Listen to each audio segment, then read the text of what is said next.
a lot of resistance and a lot of friction. It comes from you, sales rep, thinking that their situation is one thing and them, the prospect, thinking their situation is another thing. And you'll find that if you ask the right questions and you really come from a genuine place of detachment, right? Of, look, I only want to do this if it helps you. And the only way we're going to know if this helps you is if we understand your situation and we look at where are you now and where would you like to be? Then we can make an accurate. But other than that, if we're just guessing like, okay, is this helpful or not? Well, we don't even know where we're starting from. And so you need to make sure that you and your prospect are starting on the same ground, which is this right here, the situation.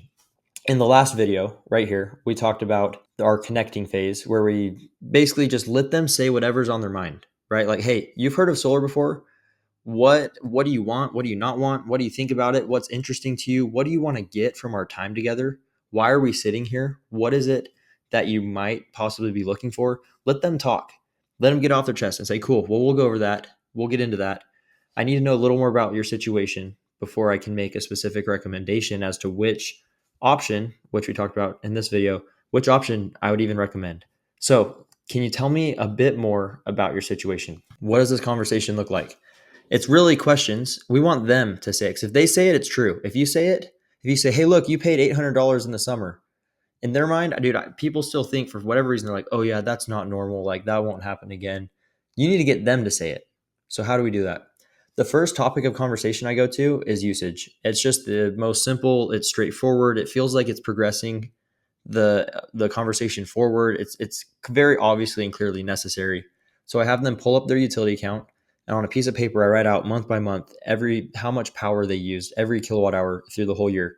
And if you even get the price, the dollar amount on each month, that's even better because then you can calculate the rate. There's a lot you can do from that. But then that's their situation right there in front of their face. Hey, dude, you paid $400 for a single month of power in July. Like, you can't, because you guys, I've had people, I sit down with them and I'm like, yeah, so you paid $300 last month. Like, but I see that that's a lower bill, right? In the spring, what does it get up to in the summer? And they're like, oh, it just stays about $300 the whole year. Like, it doesn't really, maybe it goes up a little bit and down a little bit, but it's right. Like $300 is pretty much it. And I'm like, yeah, but like this bar on your graph, it's literally triple. Like, there's no way that it's just $300 in August.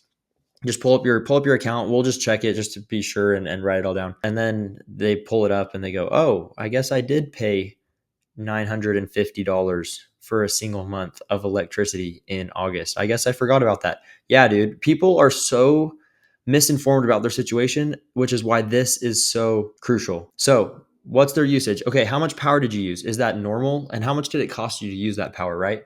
Okay, so it looks like you use more power in the summer and less in the winter. Or, oh, like your January month was really high. Like, did something happen? Oh, yeah, our heater went out. We used electric space heaters. Okay, cool. That's all relevant, right? We need to figure out how representative are these last 12 months usage of their usage going forward.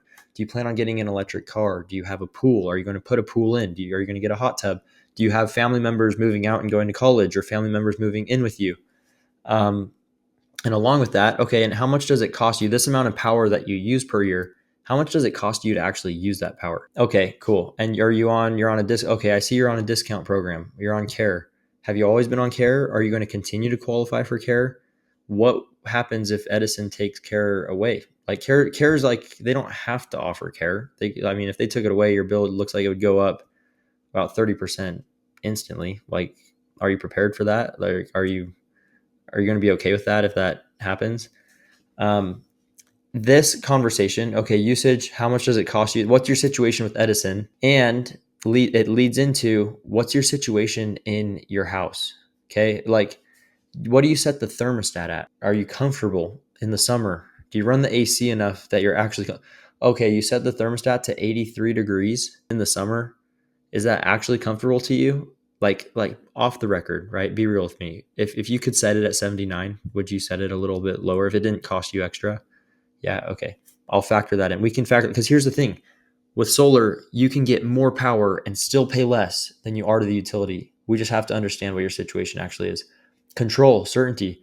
Okay, like, let's look at your electric bills from last year or 2 years ago or 3 years ago. Let's look at your bills from 5 years ago, if you know how to access that. Let's look at your electric rates. That's on the website, right? We can go on the Edison website and you can see their electric rates from 5 years ago, and you can compare them to what's on their bill right now. And we can look up what are their projected rate increases. They publish it, they put it on the electric bill. What's your rate increases for the next 1 year, 2 years, 3 years? What do you think this bill is going to be 3 years from now? Okay, so you paid $400 this month. What did you pay 3 years ago when you first moved in? Did you pay $400 for an electric bill? Has it always been four? Oh, it's less. Okay, like are you just using a lot more power, or did they raise the rates? Okay, they raised the rates. Yeah, and let's see. I don't. We can just check how much. I know they raised the rates. I look at this all the time, but let's just check just to be sure how your rates have been affected. Go on your account. Let's look at a bill from 2 years ago. Okay, cool. And anyways, I'll even draw this out for them. Like I'll draw a graph and I'll show like, okay, here's you can, however you need to communicate that their situation is, hey, you use this much power. Today you're paying this much for it.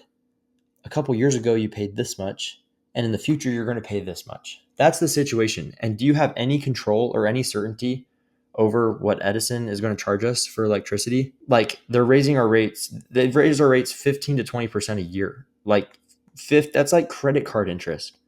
Are you okay with that? Do you agree with that?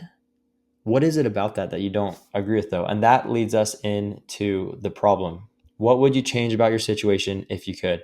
And that's going to be the next video. Hop onto it right here. And we're going to talk about how do we get them to say, I do want to change my situation. That's this right here. See ya.